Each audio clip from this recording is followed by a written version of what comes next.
Grasslands cover 41.7% of China's total land area and are home to over 20 million people. However, grassland fires occur annually, causing significant damage.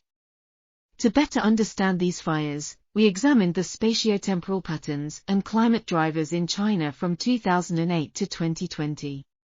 We found that most fires occurred in Inner Mongolia, with the majority occurring in the Huluan-Buir and Zilingul grasslands.